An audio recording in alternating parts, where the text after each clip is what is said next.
Great. I'm getting better and better every time we do this, and faster and faster. Okay, we are live, the Ascension live show.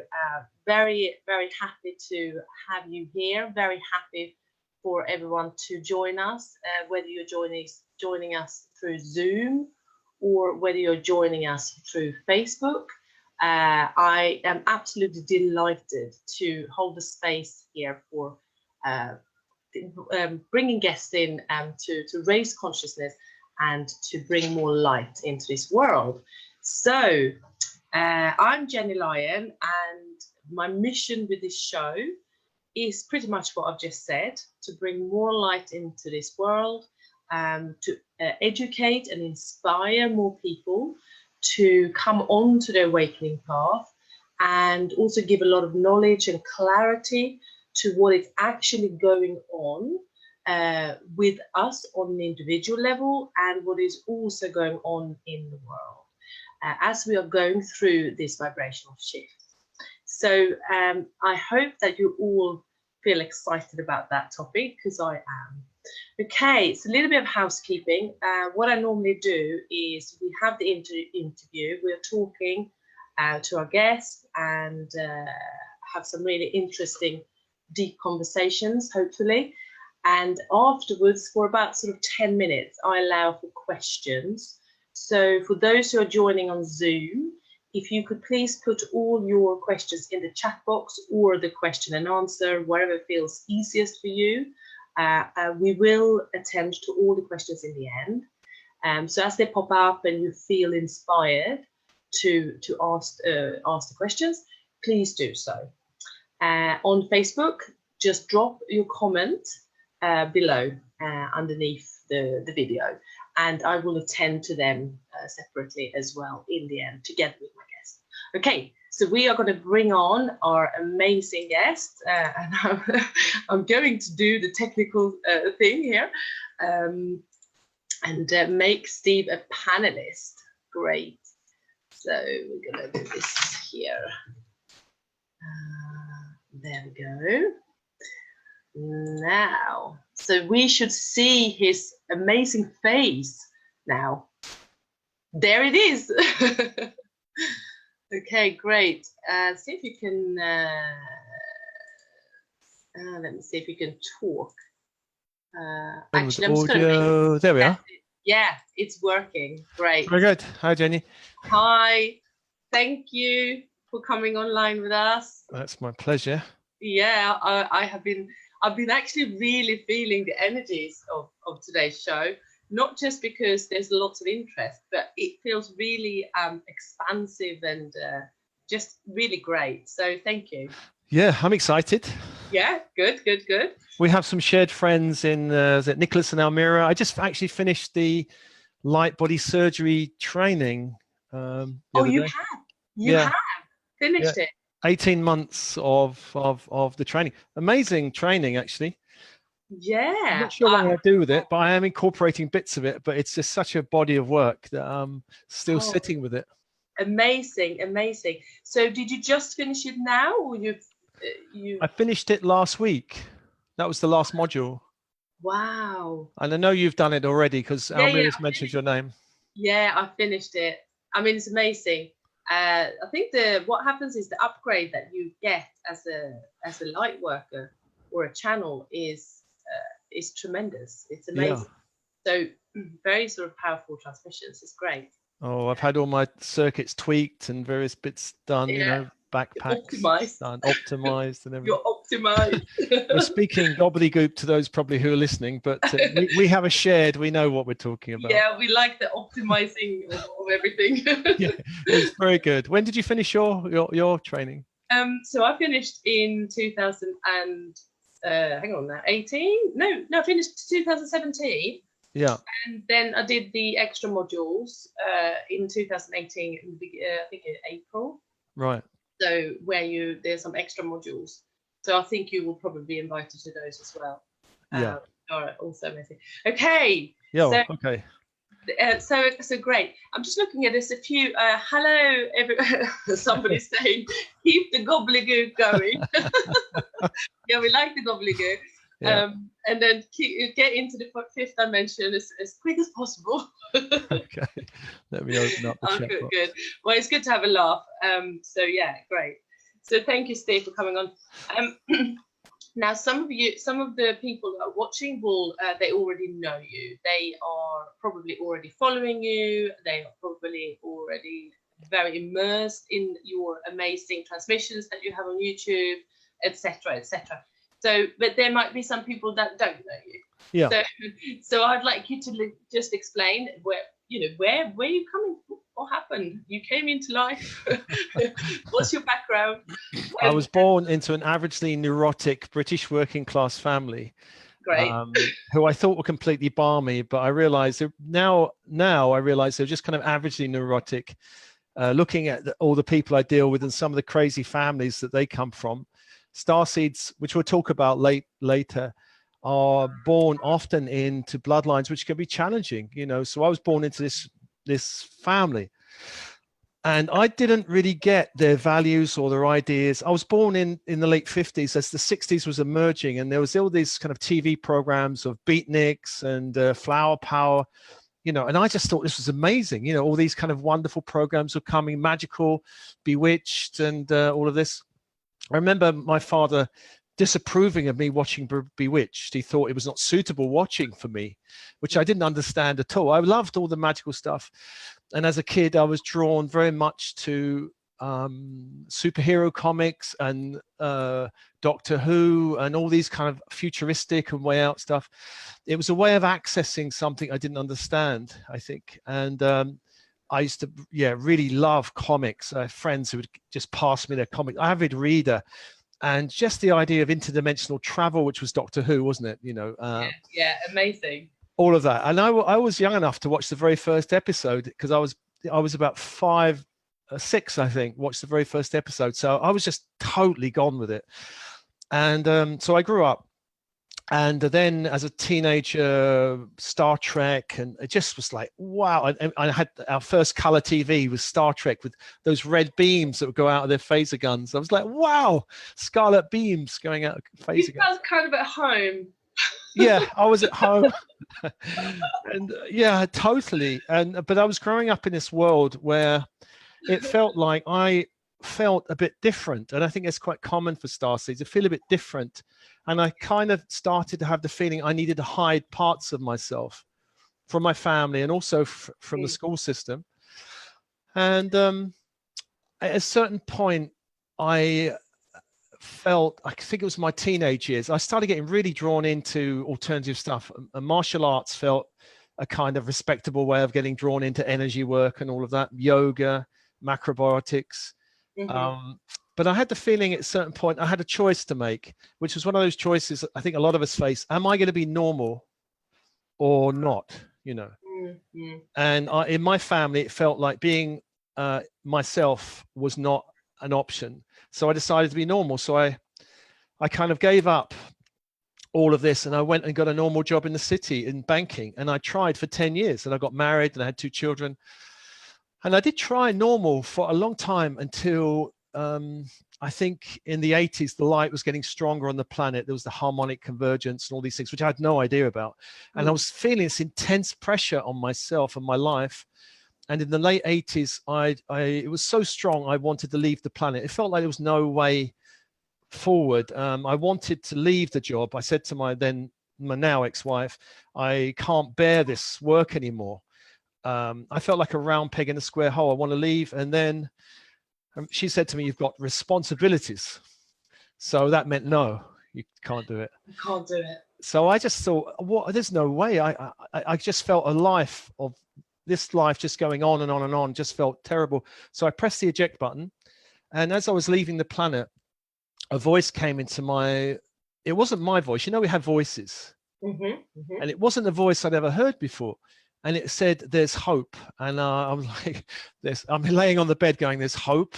Mm-hmm. And the voice convinced me that it just said there's hope, nothing more. So I called the ambulance. And my worst fear was, before I pressed the eject button, I decided, look, if I'm going to do it, it's not a call for help. It's a leaving the planet, Mm-hmm. And the worst fear was having me wake up in some hospital with all the relatives around me looking which is what happened. You know, I woke up and there they all were, this kind of mountain of faces.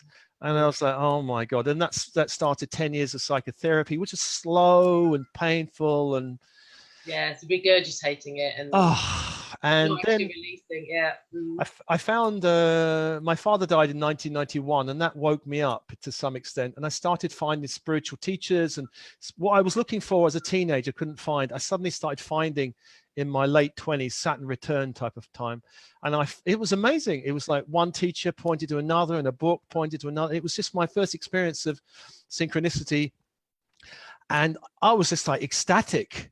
This is what I've been looking for. And of course, my ex-wife was like, no way you're going to do this. And that created more tension. And eventually we separated, which was very painful. But that led me onto a magical path. And so I had this magical exploration.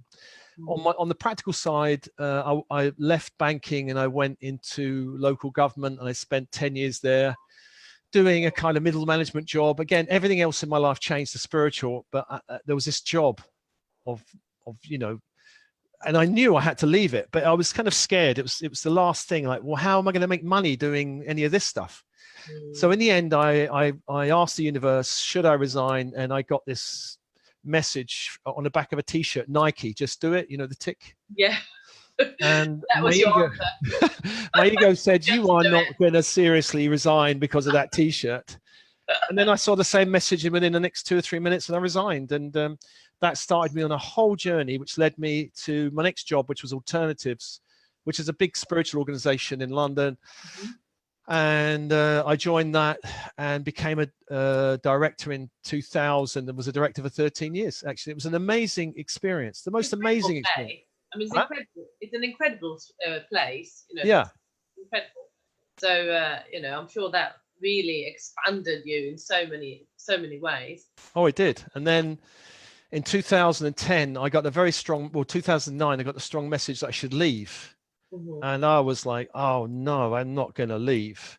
I had my life was set up. I had my partner, I had a second partner, a long-term partner. I had this life and I had this directorship. And I thought, well, leave and do what? So I resisted it. And then my life imploded. And then that set me off on the next bit of my journey. So what actually happened then? Because obviously you had this urge before about leaving and about doing. So did you just trust? It was kind of... I had the impulse I should leave. And I actually was told I went and did a personal development seminar. I was told, you're too comfortable where you are. You need to, there's something else calling you, or you need to shift and get out your comfort zone. And I discounted completely that information. I said, no, I'm not going to do that. I'm happy here and I can't see anywhere else I could go. So I actually resisted it. And I wasn't trusting. And I actually was going, you know, it's easier to leave something you hate than leave something you love. Yeah, I found, you know. So I resisted it. My life imploded, and I went through a dark night of the soul, which lasted 6 years. Oh, and what, from 2010 to 2016? Wow. And that's how I met Almira, our mutual friend. Yeah. Because I went and saw someone who did something called divine healing, and she said, you're a walk-in. Yeah. And you have to see Almira because she knows about walk-ins. And I contacted Almira because I had met her casually at some party before. And she said to me, you came into my meditation a week ago and I knew you're going to call me, which was like, oh, okay. Yeah. So then I did all the light body surgery on me. She twiddled all my circuits. And then, but it did take me a long time to come out, longer than usual. I think it was a very deep and dark. All my connection to source went. I think what she would call it a reincarnation in the same body, you know, that kind of thing. I think I'd had a walk-in earlier, but that was the reincarnation in the same body. Oh, so you had that much, because I had 2 reincarnations in the same body, so I know exactly how you feel. But it can be, unless you have the support, obviously, it can be so well, overwhelming and absolutely distraught, you know, feel quite distraught. But obviously you have the right support and the right tools and everything now. So yeah, but it was still 6 years of a hard slog. It felt like I was going through a hell realm. Living on this planet, everything seemed dark and heavy. I couldn't connect to source anymore, my higher self anymore. My intuition was gone, shot to pieces.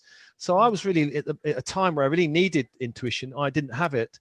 So I was really, you know, getting through those 6 years was like It's going like through. spiritual depression, isn't it? Yeah. Depression. Yeah, yeah. Terrible thing. So, well, for anyone who's listening and want to feel, you know, that this is something's happening to them, yeah, let us know, because you know, this is a part of, well, this is part of my job. I find out the journey of what's happened, and you know, we go into yeah, there's some comments there.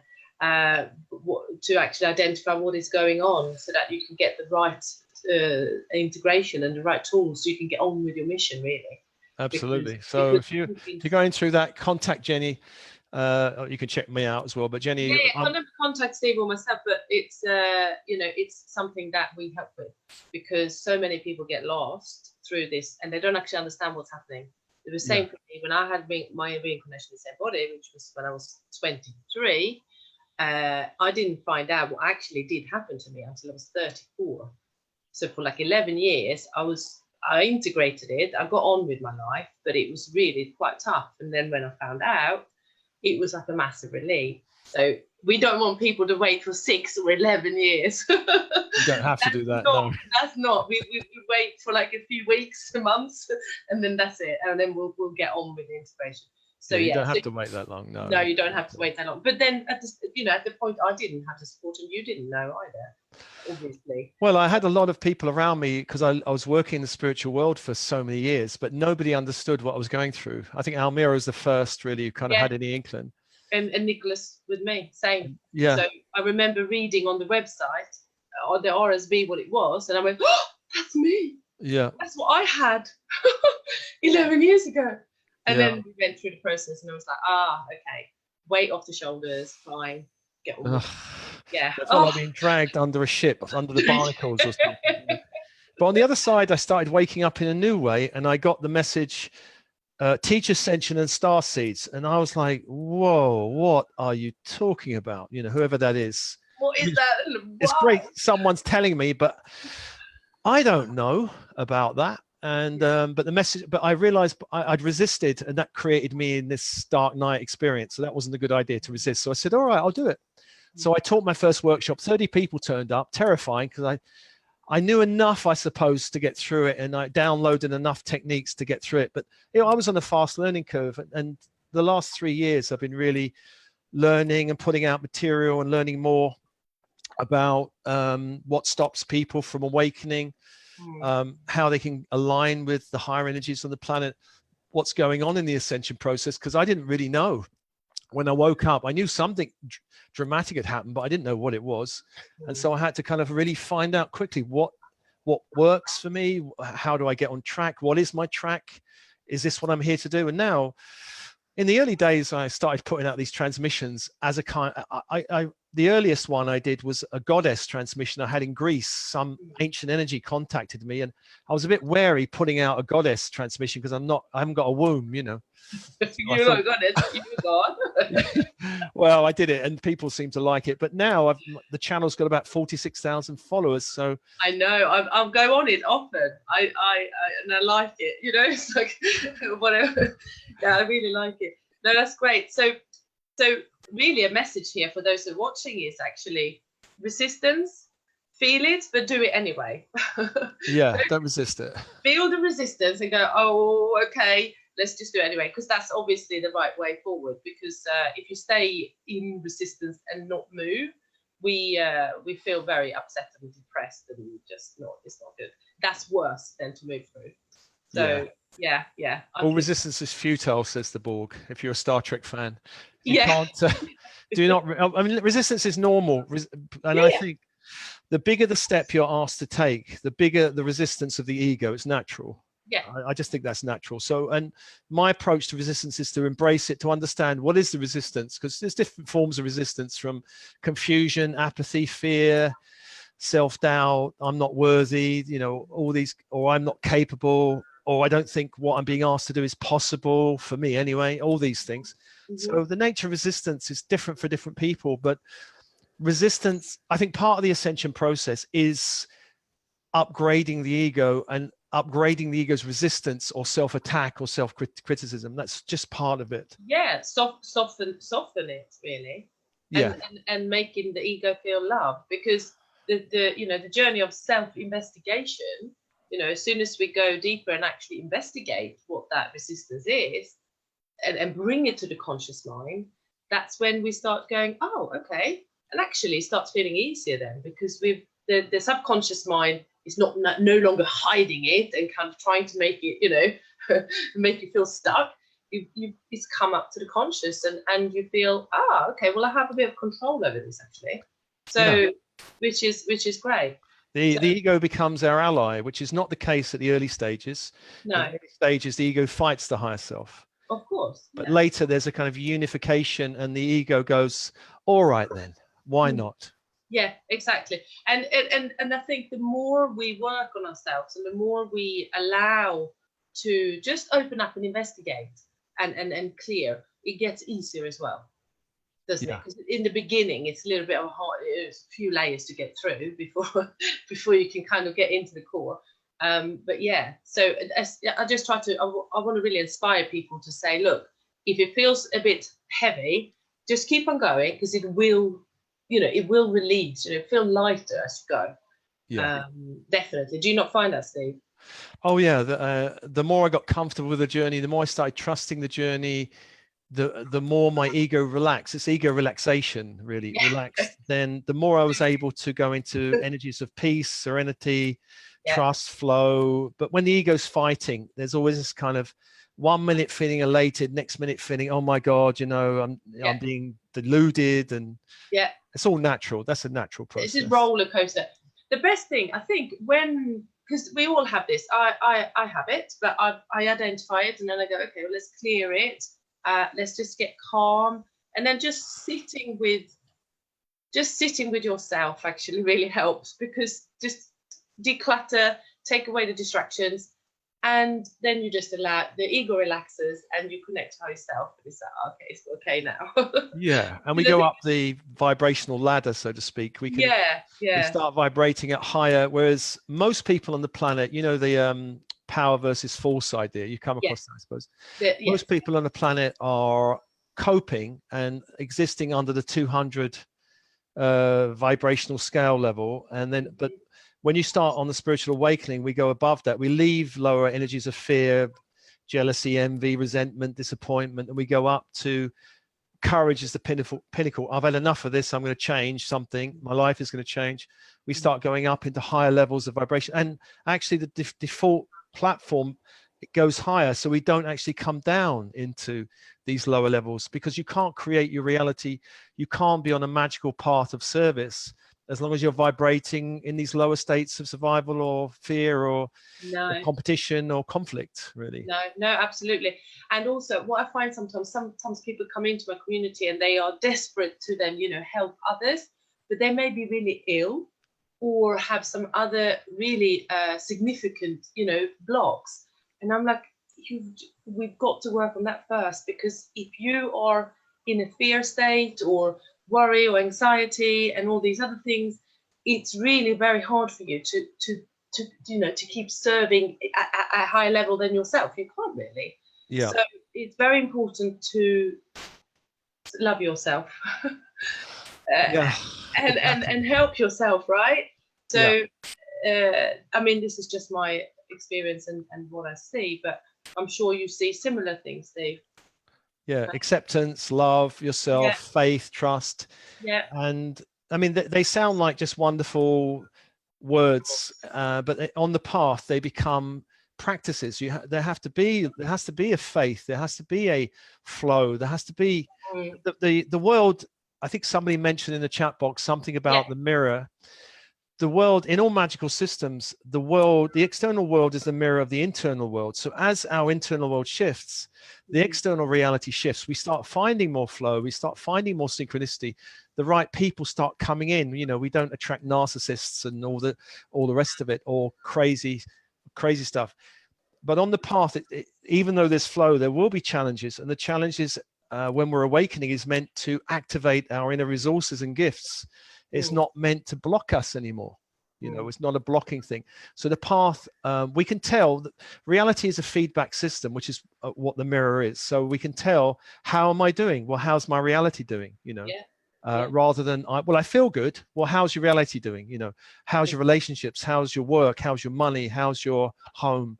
These things are all reflections of your inner world. And of course, the outer world, we can actually work on the outer world to shift our inner world, which is what things like feng shui is all about. You know, shift your colors of your room, and it actually shifts something internally. Yeah, absolutely.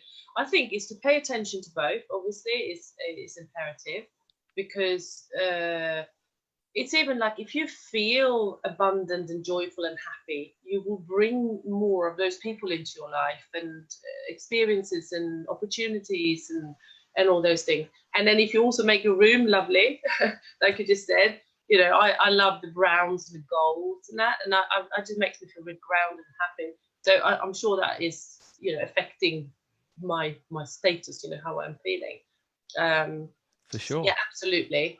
I love I love all that. I had my house feng shui. Feng shui, yeah. I had it feng shui. And you've got some lovely art there, and I think I like art and objects. For me, art and objects are magical reminders of something. So I have lots of images of angels or archetypal gods or stars. I've got loads of symbols around. And it just, so every day I wake up and it kind of is a reminder to my unconscious self that life is magical. And, you know, also I've got a mission here to do. Get on with it. I go, okay, I will. All right, reminder, good reminder. Okay. Yeah, cool. No, so interesting. We're talking about vibration and about energy, because what came to me as well is that yes, we have clean thoughts, and we choose. You know, we investigate our thoughts, and we investigate our emotions and what we are doing. But also, it's important to have a clean environment. You know, we have clean food, clean water, clean. You know, where we live. You know. Geopathic stress, you know, things like that. There's so many aspects to it where you can improve your vibration, right? Yeah. But I think, as a part of the Ascension, I think this is something that everyone needs to investigate in their own pace. You know, personally, it's taken me many years to do all of the things, you know, that I think is useful. But as you get going, you know, be curious and investigate what can improve your vibration, really. Well, I spent some time living in communities, which is an interesting one with vibration, because you're living with other people. Yes. Because I know one of the questions people have, well, it's all very well, but my neighbor or my sister lives next door or whatever. So I lived in one community, which was fantastic. I loved the people, wonderful experience. And then that closed down and I went to another one, which was dreadful, horrendous experience. Actually, I realized the problem was that in that one, people didn't have a shared focus. They were just like people coming together in a place where, because it was cheap living or something, and it was not good energy. And so I realized I had to do something dramatic. And so what I did was I had to shield my room, my personal space, from all these energies around. And I managed to do it. I sealed the space, and I had people come to visit me, said, God, the energy is not very good here. But they came to my room and they went, oh, wow. Thank God for that. You know, I mean, fortunately here we have our own apartment by the sea now, so I don't have to worry too much about other people. But so it's possible to shield out other people's energy and create your own beautiful space, make it yours, even if there are people around. I sealed the walls and the ceiling and the floor so that no lower vibrations could come through. You know. I totally, absolutely recommend that. You know, I use all the different. I've got this, for example. This is a good thing for. It's actually for oh yeah, I've got mine. Electromagnetic Orgonite. Stress, really, you know, for all the Wi-Fi and everything else. Yeah. So anything that you can get your hands on that you feel is resonating with you, do it, because it helps. Everything helps. Yeah, I've got all my Orgonite like yours. I've got Orgonite everywhere. The whole desk is filled with Orgonite. Oh, I haven't got one of those. No, and Tachyon is the other one. Is good. Oh, Tachyon, yes, that's a good one. I've got this for this is it's for actually for cleansing the energy. It's just like a detox one. So I think, well, it's always good in here, isn't it, to treatments? Yeah. But yeah, great. So let's see. I know people are putting in lots of comments and questions and everything, which is really, really great. But I'd like to. We'll look at it in the end, shall we, Steve? Because it feels like we need to flow with the questions and everything else. Let's just come back to some of the questions that I had for you, really, if that's okay. Yeah, sure. So, I think maybe right. So, when did you actually realize on your path that spiritual awakening and the ascension process is not like a hobby anymore? This is not a game. It's real.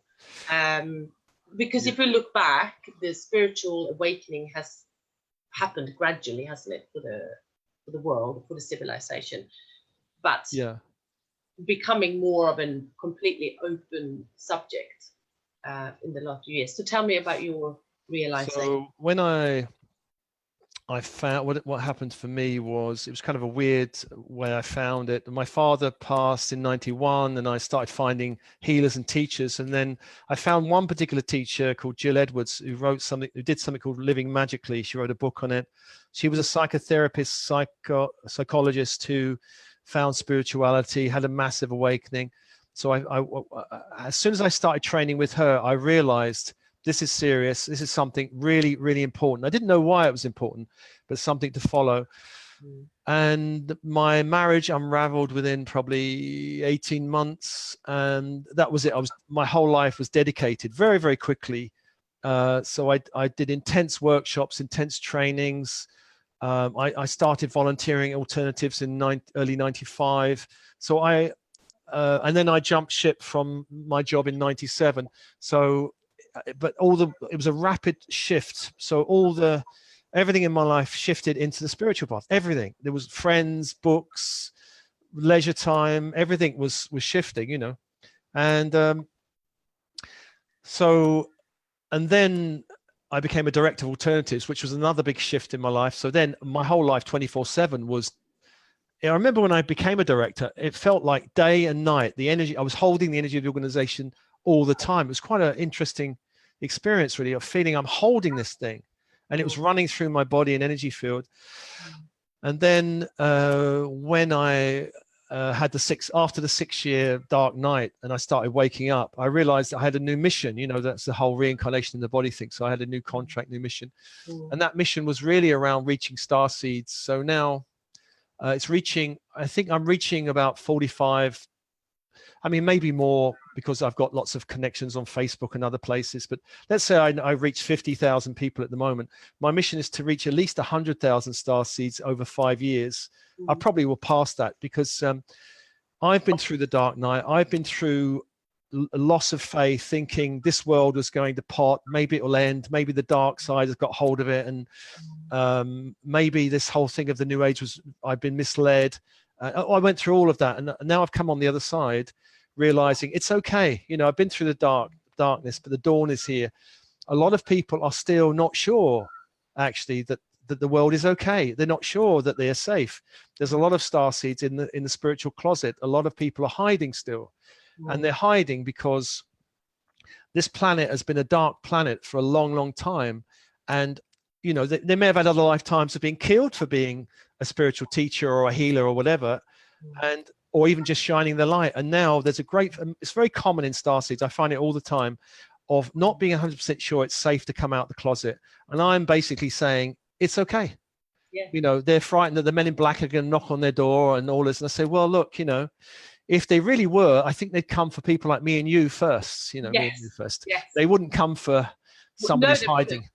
They would go. I mean, there was even times, personally, there was times for myself, I had a very, very strong vision just when my daughter was born in 2009, and yet to come true, maybe, I'm not sure yet, to have a whole new schooling system for the world. I was like, right. Spoke to my husband about it. He went, you better not do that, because you're going to get killed for that. and that didn't stop my vision about it. It's not just, I'm not going about it in this way just yet, but it may well happen. It's there in the parameter, which is very interesting. But I do remember having that feedback. Oh, no, you must. Not my husband is not very fear driven at all, but it's like in conversation after a while, he was like, maybe you should think about that, a little bit before you make action. Which, there are alternative schooling systems already out there, so that's not a big one.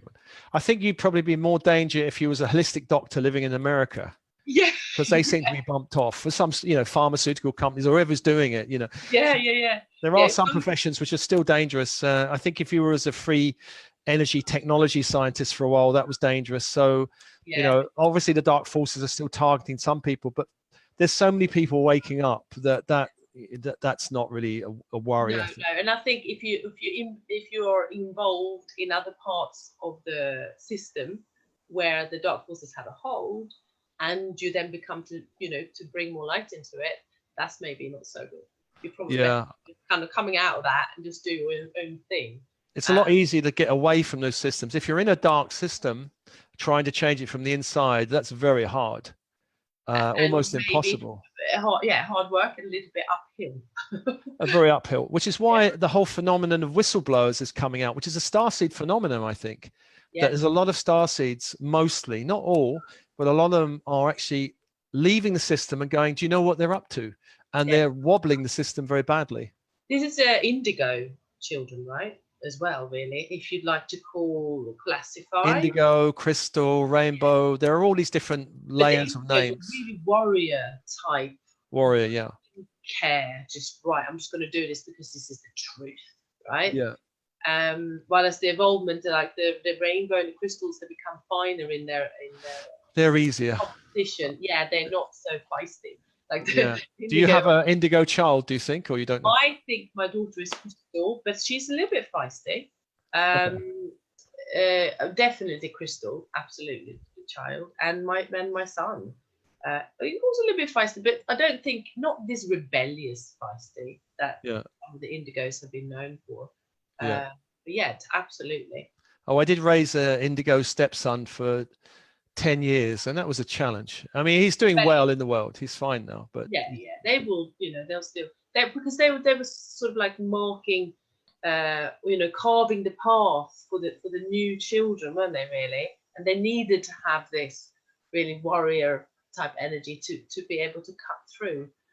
My recommendation for anyone is have crystal children. Don't the indigos are hard unless you're really tough, they can be hard work. Ask for those. Ask for those. Intend for crystals or rainbows or whatever. They're a lot more magical. But indigos are necessary because they need to cut through a lot more crap. Yes, absolutely. Yeah. So I think a lot of work has been done, but there's still parts of the world, obviously, that needs to be doing. So I think it depends on where they're born as well.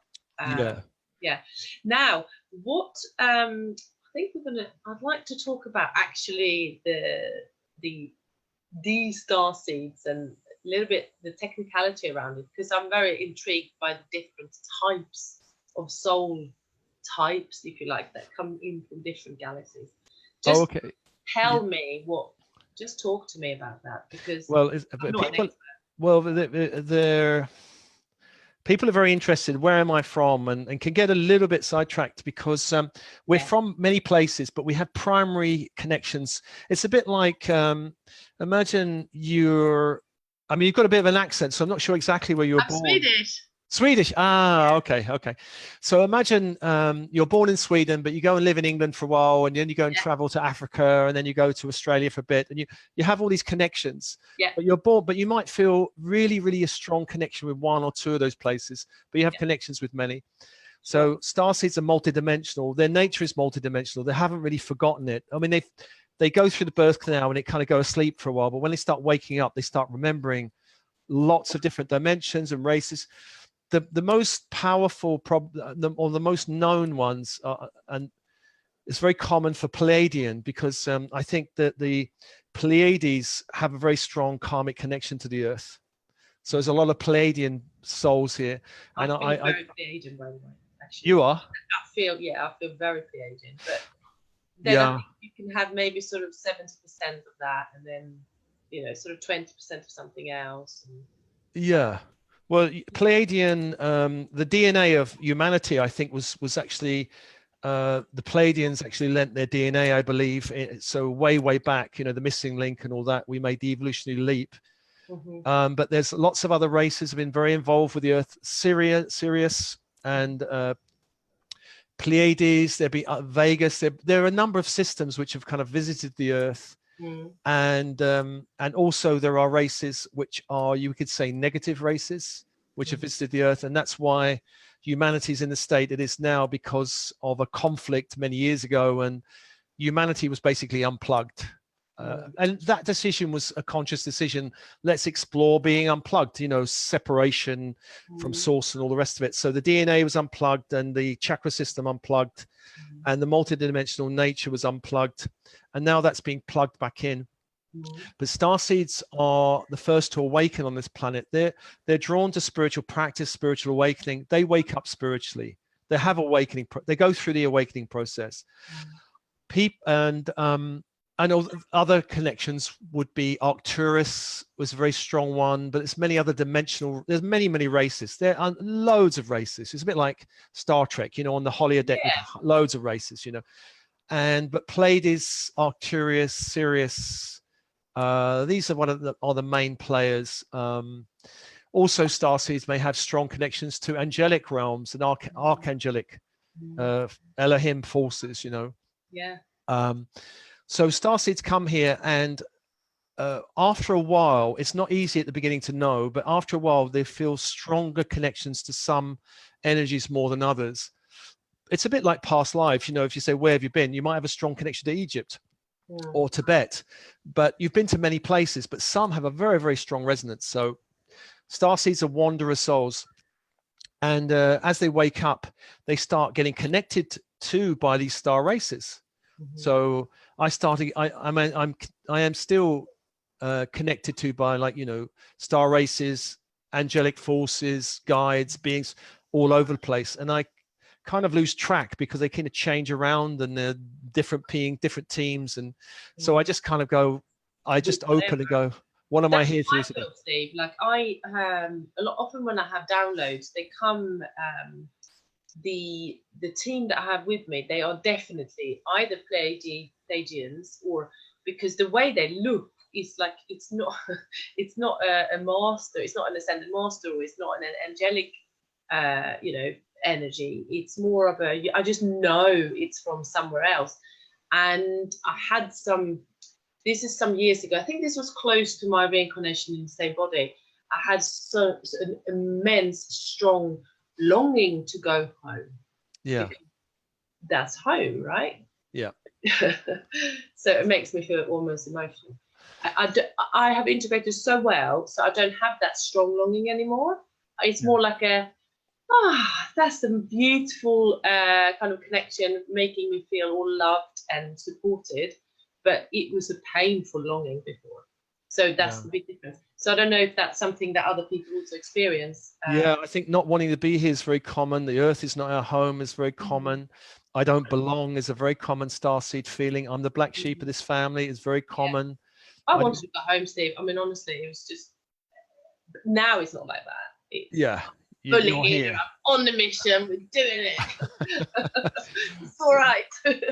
What I found helped with that was realizing that there was a channel called Cryon who really opened me up to the crystalline grid of the Earth, because I didn't know if the Earth was safe to walk on or be on. But when I connected to this high frequency 5D crystalline grid of the Earth, I could walk on the Earth and feel held and loved on the Earth. So, and a lot of the transmissions and meditations I do connect with the crystalline grid of the Earth. So it also will help with manifestation, because manifestation can go a bit wonky unless we're really connected to these grids. So I taught manifestation workshops in the 90s and early 2000s, and then it stopped working around 2007, 8, 9, or probably 7 and 8 and 9. And so I stopped teaching it, thinking, what's happening? Why am I not manifesting in the same way? So I had to learn to upgrade my energy and connect to the grids, and then that made it a lot better. So yeah, being in the body, starseeds are meant to be here. They're not on a suicide mission, and it's a lifetime it's a service-orientated lifetime. There is growth, of course, being here, but once we start waking up, it's more service than growth. You know, there are challenges, but we're here to serve others. And when starseeds totally awaken, they're here to, you know, and people will gravitate to their light, you know. And which has happened to me, and I feel a lot of people are gravitating to the work, and the more that's happened, the more I've had to withdraw from the world, paradoxically. So I'm living away from London in some sleepy seaside place, you know, open the door and there's the sea, which is, and I don't really like crowds anymore, but I'm reaching out to all these people. But at the same time, I don't like being in, I mean, running a workshop's different, but being in crowds or groups, I find that I'm even more sensitive. Sensitivity is a very common thing for starseeds, totally sensitive to energies, to lights, to low frequencies, very, very common. And initially they don't know how to handle it. They don't know what to do about it. They don't know they can clear energies. Starseeds can clear energies, can shield themselves, can uplift energies. And ultimately they're here as magicians, creators, co-creators. But before they're waking up, it can feel almost like they're victimized or feeling lost or a victim. You know, that's quite common. Yeah, alchemist, somebody's saying here. But, you know, this feels really big, a part of my mission as well, Steve, because this is a part of the show, really, is to show people that if they cut through the density and if they cut through their own limitations and create faith rather than, you know, fear, they can have everything that earthly life offers and let go of the suffering. I mean, pretty much. And it's okay to feel like you want abundance as well. You know, you can have things. It's unlimited, really, as long as you align with your service, what you're here to, you know, to do, and keep committed. Really, keep committed to your work, and keep committed to your path, and loving yourself. Then everything is available, and that is really. I'm so passionate about that because I have seen also, like yourself, so many people disabled really by the whole thing, you know, energetically disabled, which is so sad, and that is not how it should be. It's not meant, the planet is going through a volatility at the moment and chaos because the light and dark are clashing on the planet. The old dark forces. And dark forces are interested in power. You find them around financial centers, military, government, you know, corporate centers. They're there. And then on the fringes, you've got all these light workers coming. But the old way of growth on the planet is, as you mentioned, suffering. It's also struggle and limitation. This is the old way. We grow through opposition. But as we're shifting into more light on the planet, we're growing now through ease, grace, and flow, which for someone who's only grown through struggle and suffering, that can be like, really, is that true? But the proof of the pudding is when life starts shifting into more ease, grace, and flow. Doors open. It becomes more like, wow. I mean, I know in the dark night, my life didn't have any ease or grace or flow. It was the opposite. It was the exact opposite. But it was a very interesting period to really kickstart me off into no more of that. You know, I don't want any more of that. And trusting in spirit. Did you decide, Steve, that you were like, right, this is enough now. This got to change? Did you feel like you had some control in some shape or form? In the dark night, no, I didn't feel. I think something imploded, all my circuits blew up, or something happened, and I really did need to be rebuilt. And it was a slow process. But there was a point where I felt able to get on the track and go, okay, I'm going to, I feel strong enough to do this now. Whereas, you know, I even ran away from the mind, body, spirit field in that 6 years. I can't listen to any more of this stuff. I can't listen to any more inspirational talks, however wonderful they were. I was too filled with people's ideas, and I had to kind of get rid of it all and find myself, which I found mostly by meditating under a tree or something, rather than listening to books or anything. Well, I think this is a part of the spiritual expert, you know, exploring the path, is that first of all, you get very interested in searching outside of yourself to learn as much as you can. And then you go inside. I mean, not exactly like that always, but I found that I did all the reading. I was obsessed with books. And then obviously the self-investigation from the inside is where the true knowledge comes from, really. Because you connect to your own, you know, your own soul. Okay, so with the just a little bit of let's just check the time as well. Actually, we got 10 to. Okay, great. So let's just see if we can. We've talked a little bit about encouragement and comfort, but for those who are listening and who are starseeds and who knows that they have a bigger part to play, what would you like to tell them right now? We've kind of covered some of it already, but Yeah. what would you like to say? Well, I would say yes. As I mentioned, the world can seem dark and volatile because there are these clashes of light and dark forces. The dark forces are going, and the dark forces to me are all anti-light forces, anti-blocking light forces. And some people might say, well, are there really anti-light forces on the planet? But you've only got to look at an amazing teacher. Probably the avatar of the West would be Jesus Christ. Just read the book and see what happened to him. Message of love, and what happened to him, and also what happened to his message, which was hacked into and used for war and oppression. So that was not the original intention, but he did plant a seed of light on the earth, which is now really awakening. So I would say it's darkest before the dawn. We have to be aware there are false light teachers and false light groups. False light teachers are beings who, and I've got caught out a few times, a very good learning lesson. False light teacher with someone who speaks in golden, like amazing, but actually their energy doesn't feel right, and there's something not right. Same here. Yep. So we have to be careful about those. Out of the room. I had to walk out of the room. I couldn't. I was like, right, that's it. And I think as a starseed, Yeah, we're sensitive, so we know. But we can be fooled if we kind of go, well, they sound all right, so we have to really trust our body and our feelings. When we start to awaken, sometimes the world can seem dark because our core vibration is shifting, especially if you're having a walk-in or these things we've talked about earlier, then the world can seem a bit heavy.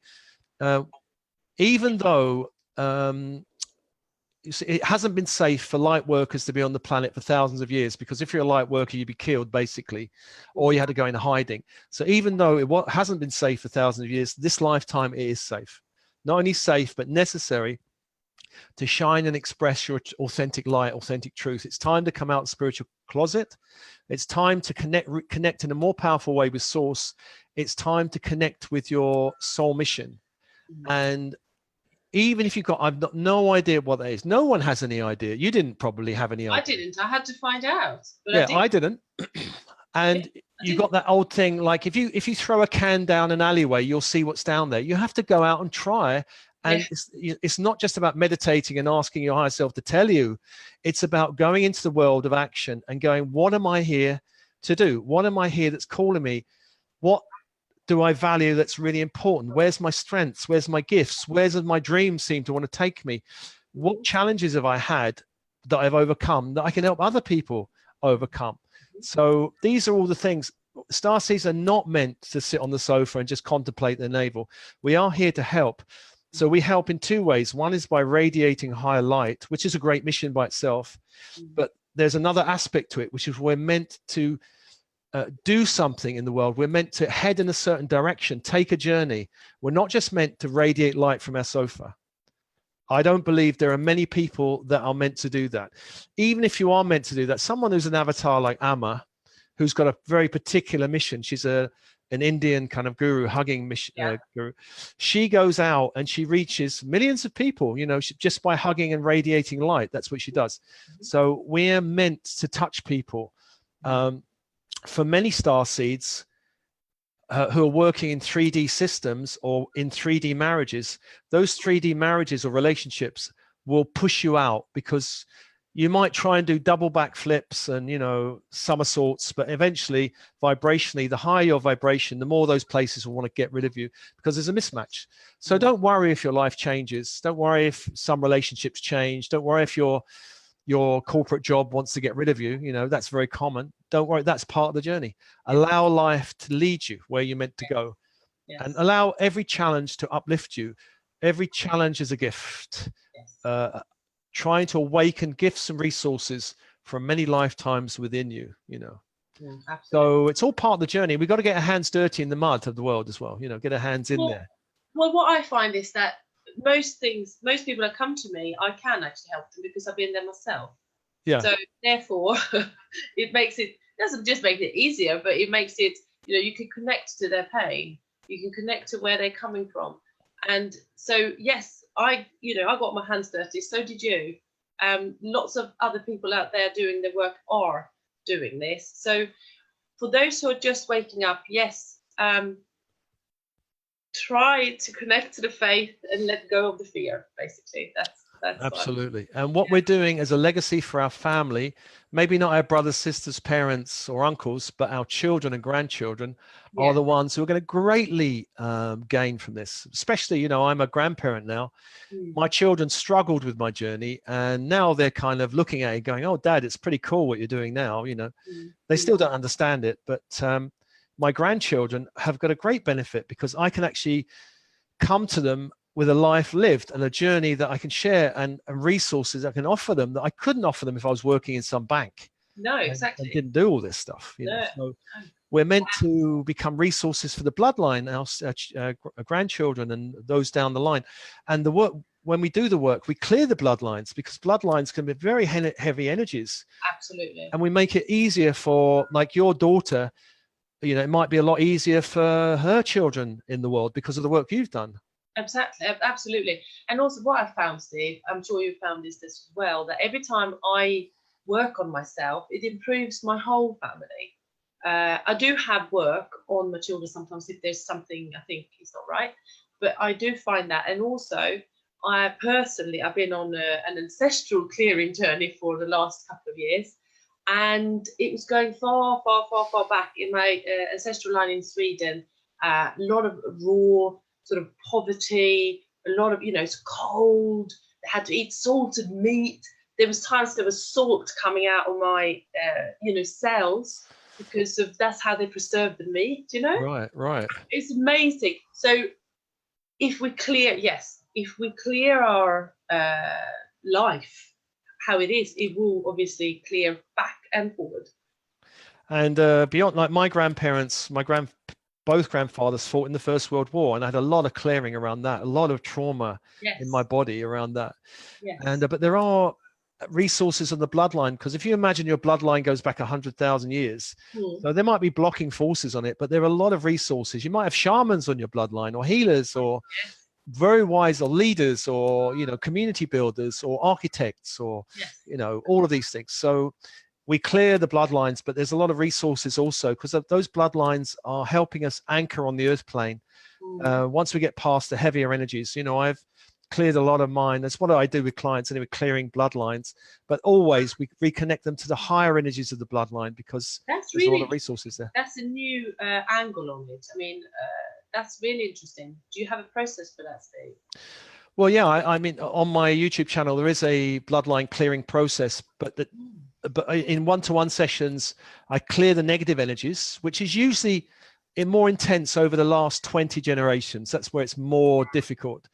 And then we hook them into the energies of the bloodline, and then calling ancestral guides, because there are ancestral guides here beyond karma who want to help us, not block us. Yeah, exactly. So clearing out, you know, and it's very common for starseeds to actually have their bloodline energetically block them, particularly in the throat chakra or even the sacral chakra, the expression chakras, because energetically bloodlines are very wary of starseeds because they fear their energy is so different, and they fear they're going to do something weird and bring dishonor or humiliation to the family. Or it's a systemic thing. It's not individuals. It's not like your father being upset. It's the whole bloodline for a while.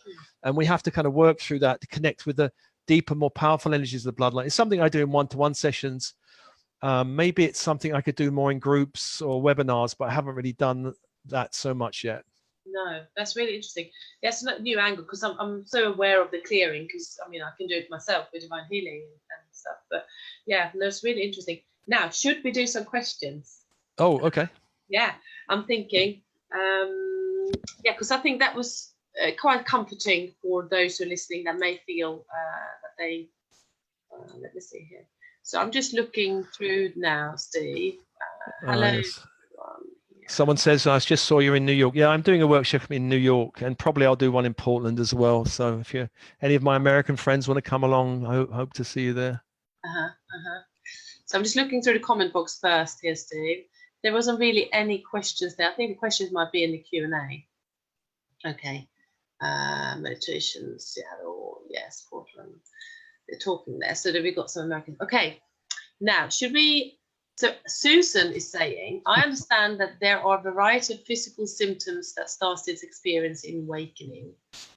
I'm specifically interested in the lower back pain, and why does it tend to be lower back? I get it in waves where it'd be intense and painful one day and then almost nothing the next day. Yeah. Well, so Ascension symptoms physically, there are all kinds of aches, pains, joints, headaches, all of that kind of thing. Emotionally, a lot of up and down emotional things, crying one day, laughing the next, fearful one day. There's a lot of energies being released. You might have past life memories coming up, needs to be released. So in my awakening, I had a spontaneous memory of being burnt as a witch, which was really important because that actually helped clear a lot of stuff for me. Mentally, our minds might start going crazy. Our ego starts going crazy. The ego starts down because the ego starts fearing for its life. So it starts going a bit crazy, really, until it eventually settles down. Now with the back, different parts of the back, the idea of the body speaks our mind. So the lower back is usually a feeling of lack of support often.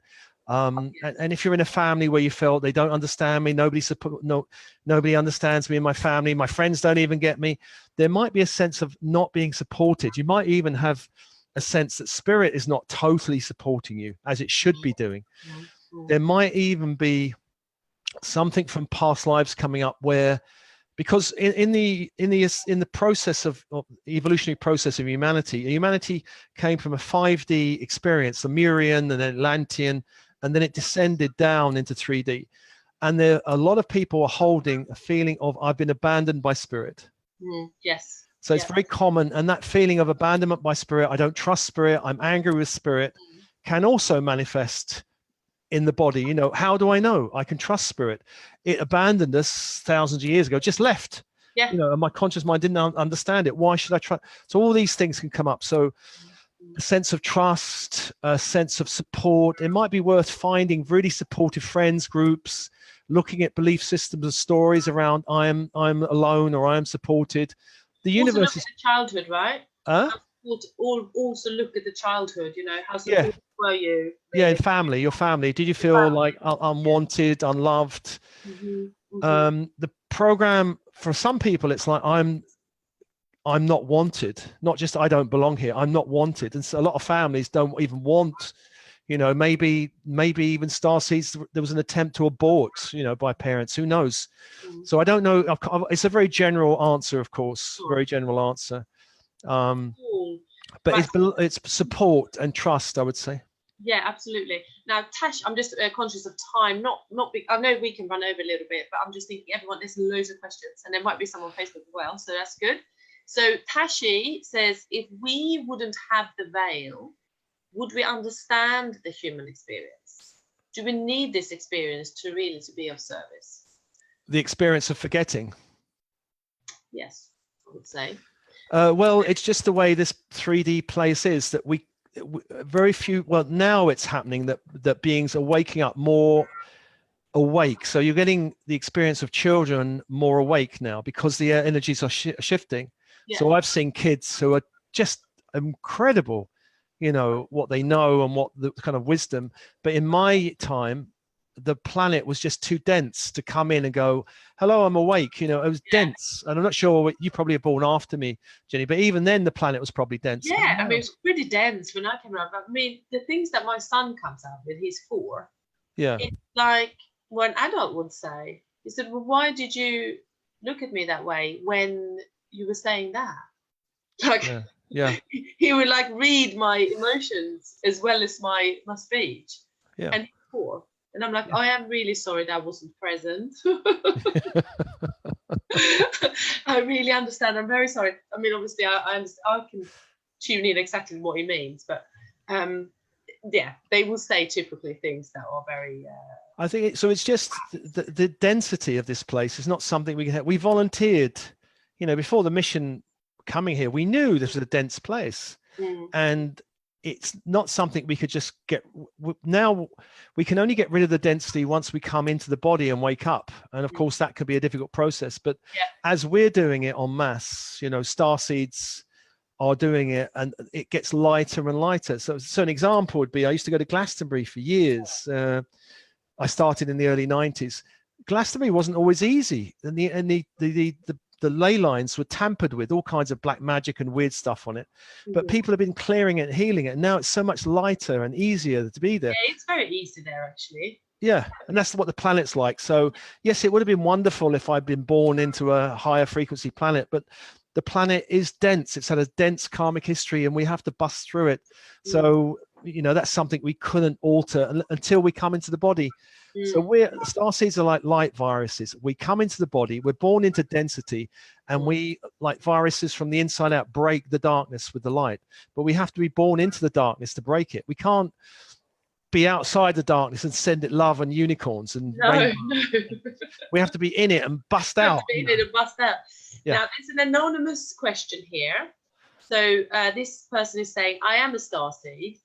Does your one-to-one healing clear stuff for starseeds? And how does it work? And any help with Ascension symptoms? Yes. So the one-to-one sessions specifically work through people's energy system, chakra system. It works through clearing all vows with all blocking forces across all lifetimes. It clears energies with the bloodlines. It connects you to positive energies in the bloodlines. It clears any trauma or traumatic beings you've had interactions with beings in this lifetime. And then beyond the first session, which is a heavy clearing, we start connecting you up to more of the possibility. So it's like the first session is mostly clearing, and then second, and I do packages of 3, or you can do just one session. The second and third session is really meant to connect you into more of your higher potential. So it's, but the first session is heavier clearing. Yeah. No, I find as well, when people come for divine healing, regardless, the first 1 or 2 sessions are like, you know, there's a lot of heavy stuff coming out because you have to go there first, and then coming into the more of a building up the energy rather than. Yeah, I'm quite booked up, so I'm booked up till May, I think, at the moment. So yeah. I will afterwards. I'll send. I'll put a link in the Zoom chat box and the Facebook. I think your website is already on the Facebook thread, actually, because I put it there as we started. So yeah, just have a look at your website to although you're booked to May, for those who want after May, they can go then. Yeah, come and drop me an email or something. Yeah. So Tachi says, not a question, but a sharing really about new school system. In Switzerland and Germany, Christina von Dreyen is becoming more and more well known, and her most important task is to reform the old school system. I haven't heard about this lady, but you may have. What is the lady called? Christina von Dreyen. No. No. I mean, there's lots of people popping up, isn't it? Yeah, so no, my children are all grown up now, so I've kind of a step beyond the education system at the moment. Yeah. The next one is Anna. She says, thank you so much for the work you do. My question is, at times I feel like I'm in a completely different world or vibration than my husband. And as we ascend and move into 5D, what will happen to our loved ones who are not quite there yet? Will our vibration bring them along with us, or is it that we need to do the work on our own? So for some people, the more you increase your vibration, the more the possibility is that you'll separate, because your vibration will be too different from them, and relationships only can exist when there's a certain shared vibrational harmony or a shared sense of direction or values or anything. As you shift, if your partner's not willing, then the likelihood is at some point the relationship will end. But for some people, the partner is kind of a sleeping partner. He's kind of saying, well, I'm not going to do the work, but I'm happy for you to do it, and I'm going to tag along with you. So some partnerships, you know, you might have your husband who works in a bank during the day and is quite happy for you to be a channel or a healer, and he's tagging along and supporting you, and that relationship will thrive. But if there is any sense of, in any shape or form, trying to block you energetically, then the relationship doesn't really have a. I mean, personally, that's how we have it. Everything I present to my husband, he goes along with, because he feels it. He's very, I wouldn't say maybe he's a starseed, but he's very intuitive, and he will just go, yeah, that feels right, I'll do that. But very much like that. He'll just tag along, but no resistance. So it feels great, because actually if both of us was doing it, it'd be too much. Like I'm happy this way. I'm obsessed about it. Do you know what I mean? It's like, yeah, I know. obsessed Well, people. my partner's also obsessed about it. She's in the other room doing You've got healing. too obsessed. So she's healing somebody else in the other room now. So I Yeah. kind of, I like the intensity of it. Yeah, look, it both works both ways. But, I like doing my own thing. It's like, great. So, so the question I think was answered there. Thank you for perfect time. Oh, yes. So Andrea says, is it possible to get one-on-one with Steve? Yes, I think we've answered that already, although you're booked until May. So go on the website, I would have said, is that what you want them to do? Or email you? It's 11:11 on someone's clock in America. Yeah, cool. Then Sarah says, why do starseeds get all these ascension symptoms versus other people who are not awake and aren't getting any of these symptoms? Well, because people who are earth seeds, who have been here a long time, trapped in the reincarnational cycle of the earth, they're not going to wake up through spiritual revelation or practice or vibrational shift. They'll wake up in another way. They'll wake up through revelations such as WikiLeaks and whistleblowers. They're waking up to the way the world is. So in France, you're getting kind of mini revolution because of the yellow vests and everything. So that's the way they're waking up. But starseeds wake up through vibration, and it means shedding the layers of density. And that's not easy if it's embedded in the cells of the body and the organs of the body. You've got to get it out. And you're kind of shifting a higher, lighter body and energy field. And that means jettisoning in your old life, old identity, old stuff. And it's not easy. It's no one said it's going to be easy. It can be quite challenging, actually, but it will get easier and easier, of course, for those who come after us. Yes. Imagine being born in the 1940s after the Second World War. That was very hard for the stars. There are starseeds who were born then, like Jimi Hendrix, people like that, or John Lennon. Some of them managed to really get their message out, but it's tough, very tough. Yeah. Okay, so yes, so symptoms can be quite physical and quite strong for starseeds. Emotional, mental, physical. They might think they're going bonkers, or they might think they have to go and see the doctor because they must obviously have a tumor on the brain because their head's feeling weird, all of that. But all these weird symptoms. I mean, I have a page on my website where I've got like this long list of what can be the experience. So anything strange is normal, but also have yourself checked out. I'd say if you're for sure, go to the doctor, have a check out so that you're all right. Let's see here then. So next one again. So there's another anonymous. I've recently been told that I have a connection to beyond the central sun. Mm-hmm. I'm to strengthen the energy so that it is accessible here on Earth. I have no idea or no concept of what that even is. I don't even know how to approach this for assistance. Well, if you're beyond the central sun, maybe the fact that the central sun's mentioned, the central sun is a gateway. You could even do meditations on our sun is a stargate that links to the central sun. You can imagine meditating on the sun, central sun, and beyond the central sun, and just like, what I mean? Like here, these are doorways. So meditate on the doorway and open next to the actual gateway and see what comes through. Yeah. I have a central sun transmission on my YouTube channel. You can use that as a gateway if you like to see what wants to come through. There are higher dimensional forces that are really interested in our planet now, and there are very high frequency being born on the planet that are waking up. And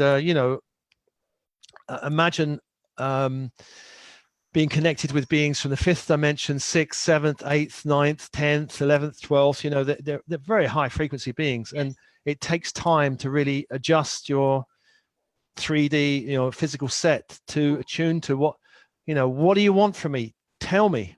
And they'll start talking to you. It takes time to adjust, and eventually you get, oh, okay, I need to do this. Yeah, so a bit of practice. It's like with it, a bit of practice. Get yourself focus. Yeah. Maybe do some basic channeling. Also, but if you're going to do any kind of channeling and opening, it's also good to do some kind of practice of clearing yourself, making sure you know the difference between light beings and false light beings. You know, it's just a normal practice. And there are on my channel again, you can do various spiritual hygiene practices of clearing yourself. It's clearing and connecting, clearing and connecting. Clear and connect, absolutely. And then the more you clear, the easier it gets to connect. So just keep on going. I always say, get spiritually fit, because if you go to the gym and you want to get fit, you know, same thing, right? Yeah. You've got to practice. So We've been in the gym for a while now. Yeah, well, in the gym, exactly. You can't just go once and then think that you. I've been in the gym since 1991. You know, it's like no let up. No. No let up. Really, since then, it's what's that? How many years is that? I don't know. I've not really had any let up at all, and I don't really want it. You know, I've been on a very fast, intense journey, but it's also very exciting. You know, it feels like climbing Mount Everest, but it's exciting to do it, and the view is amazing once you get up there. Absolutely. Right, see if there's any more questions here. Okay, so I have Michelle. Is it unusual to often feel invisible in society and to feel that people do not get you? Yeah, totally. Well, the not getting is one thing, because 3D beings will not get who you are at all. You might have nice connections and you might smile at the shopkeeper and have a nice neighbor, but they won't understand you at all. But being invisible is another thing. Being invisible might mean that you are yourself pulling your energy back and not really trusting the world, not really coming out the spiritual closet. As I mentioned earlier, it's time to come out the spiritual closet. It's time to be seen by other beings who will get you. And you might have to look at your belief systems around, maybe, you know, the idea nobody gets me is a belief system, isn't it? Yeah, well, it is, exactly. And shifting it and going, well, actually, there are people, I'm sure on this call, I don't know how many are on the call, but if you were to speak to these people, they'd probably all get you. Everyone, exactly. And, you know, I find it with the show now as well, that more and more people are just tagging in, you know, getting the energy of what we're talking about and actually go, oh, somebody, I can actually identify with these people. Yeah. So clearly it's energy. It's we feel we're all part of the not belonging club. We belong to a club of not belonging. Yeah, exactly. And nobody really got us. Yeah. Right, let's see. Okay, so I'm going to do a few more questions. I think there's 3 more, and I'm going to have then a look at Facebook. Let's do Christina. This Tashi lady, she's talking about Christina again. And she's a 6. Some information about Christina from Dre, and this is the lady who does conscious schooling in Germany. She's only 16 years old, and I think she's a crystal child. Okay. Most of her talks in German. Very interesting. Saying that, there was a very interesting Greta, Swedish young 15-year-old talking about climate change. Yes. Oh, yeah. Her. Yeah. So these young kids are coming out. Very good. Let me see here. Anna Maria. Okay. So she says, thank you from the bottom of my heart for your work, dear Steve. I use gladly your transmissions daily. Now, question. What about the twin souls? Do you feel a change in the vibe of conscious relationships now? Or is it now the time for divine unions? Are you? Yeah. Okay. Twin flame, twin soul. Okay. So my own feeling on this is that, and I've met many people, I mean, even as clients who'd even run businesses on twin flame and connecting with twin flames. And I had in my Glastonbury retreat last year, I had someone who runs a business and brought loads of twin flame couples, you know, and it was kind of interesting. Amazing. Yeah. The idea of, I mean, there's a classic idea that, you know, that there's one aspect of you, that this twin flame, and when you come together, something magical will happen. But the idea, I think, is that there are a lot of people we have very intense soul connections with, our soul family. And some of those connections are much more intense than others. So what happens with the intensity of those connections is, and it can be more than one person, is the soul, because if we have a strong soul connection, in the kind of evolutionary game, the soul want to keep us as far apart as possible to have the kind of maximum growth. But in this period of growth, soul parts come together, or soul family come together, and the intensity is very catalyzing. It catalyzes lots of growth, the intensity. And you might find, I mean, it's very common for people to have this connection romantically, that people come together, have very intense connections, and then it explodes, and one goes away, and it can't sustain it. I don't think in this period of time, if you meet someone with that level of intensity, I think at this moment in time, forget the idea of marrying them, because that's the kind of romantic, well, they must be my soul partner for life. They probably come in just for a short period of time to wake us up. Don't think of them as marriage material, because they're usually just catalytic. Further down the line, I guess things could change. It's possible, I guess, for people with very strong connections to come together happily, but we're in a period of great volatility on the earth, and the soul is not sending aspects of your soul family to marry you so you settle down and have a lovely little life. It's sending them to catalyze you and explode gifts inside of you. So I can't think of any client I've had over the years where they've had this experience where they haven't had this intensity and this separation where one goes off. And I mean, I had one woman say to me, she was running a twin flame business, that I've met my twin flame and I know I'm going to be with him. So I said, oh, great. Where is he? Oh, well, he doesn't speak to me anymore. He's the other side of America. And the reality is that the reality is showing you that these people can't tolerate the intensity for too long. And we take it as a failure. It's not a failure. The soul sends them. The mission is short-lived usually, to come, blow us up and separate. And so that at the moment, that seems to be the most common experience. So I don't know about this union of me and the other twin flame. So I met somebody in 2000 that catalyzed my dark night of the soul, and we had a very intense connection. And I wanted to marry this person, but it wasn't going to happen. No matter what I did, it blew up, and then I went into this whole difficult experience. They come sometimes to blow us up. They come sometimes to knock us in another direction. So I think we have to look at it in terms of spiritually rather than romantically. It would be nice, wouldn't it, if you have a strong soul connection with someone, it is intensity, that you could live with them all your life. But at the moment, I don't see that happening so much. No. And I think there is, just from having friends and knowing people in different types of relationships, it seems to be that there are more, whether they are twin flames or not, but they're more conscious relationships coming alive, where they as a couple are teaching about the divine feminine and the divine masculine, and how we can stop it. And that usually are not this explosive kind of intensity. No, they will have, obviously they trigger each other to grow, but it will be different. I know a few couples like that, and their mission is to raise consciousness in relationships. Yeah, so if you're going to marry someone and live with them all your life, you want a sense of ease with them. You don't want a sense of intensity. No. Otherwise, it will shake you to bits, I think. Yeah, I mean, there will be challenge and, all of that. Yeah, little triggers to grow and to point out our own, limitations, and actually have a healthy, growing relationship is good for marriage. Yeah, but I did have another relationship with someone, which we had a very intense soul connection. I couldn't tolerate more than a year of living with her. I just said, we can't tolerate this. It's too intense. Yeah, too much. And it's not probably for the long haul. No. No. Okay, so let's see. There's so Wendy is asking, Steve, are your workshops in New York and Portland different?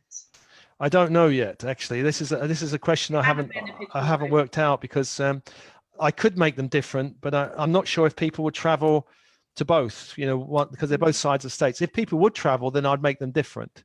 Yeah. So I'm going to make that. I haven't made that decision yet. But tune into that one. Get back to, maybe they can email you and ask you later. I'm just looking in the comment box. There's more sort of just comments. You can have a look at those. Maybe there wasn't really a question there, I think. Let me just see. Little Sybil is asking, can you expand a little bit about the shamanic healing sessions? Are they new, Steve? No, I've been doing it for a while. so the shamanic healing sessions and the soul matrix, they do cross over a lot, but the shamanic one has a stronger emphasis on spirit, animal guides, ancestral guides. We may look at ancestral lifetimes of shamanic lifetimes, activating those kind of gifts, because the shaman, I love shamanism. I absolutely adored shamanism. It felt like the bridge between this world and other worlds. And the shaman has a foot in both worlds, this world and all kinds of dimensions. So it's different. It depends on what the client brings and what they want, to be honest. It's not like there's a set formula always. Whatever's presenting energetically or actually here's my challenges is what we work on. But there's a stronger emphasis on shamanic space and shamanic work beings rather than well, I do also work with the archangels, but we also cross over into more shamanic guides and that kind of thing. So yeah, it's hard to answer generally. Yeah, and also sometimes what I find is that wherever that person is on their spiritual journey, it's kind of like you go through phases. Yeah. Of different, you may feel more connected to the shamanic work for a while, and then you move into something else. It's kind of like, so it could be depending on where they are as well, right? Yes, there's also soul loss and soul retrieval, which is a very big aspect of it, because soul loss is where our light fragments through trauma, and that soul loss can happen in this lifetime or in other lifetimes, and I work in both. So there might be so here we are in this lifetime, having lived thousands of lifetimes, but there might be lifetimes we feel very connected to that we have to explore and do soul retrieval on, and actually help souls pass over. If some aspects of our light might get stuck in lower dimensions, we have to rescue those and clear those. It's kind of a big area really to talk about. It's a big, that's like a topic on its own. Yeah. Probably is that one show on its own. Yeah. Yes. So let's just look at Facebook, because I'm looking now for some comments or questions maybe there. Just give me a second here, see what it says. So, you're a multitasker. I am multitasking. Okay, I think this is just more people saying that they will travel. Americans will travel for you. Yeah, I saw. Yeah, that's nice. For you. That's nice. I can't really see any other. There's 25 comments here, but I can't read them all for some reason. Very strange. Let's have a look. I think we're okay. There was one more. Should we do one more question, Steve? Sure. And then, I'll have a cup of tea. And then we'll have a cup of tea and round it up. Let me just see here then. That was more common.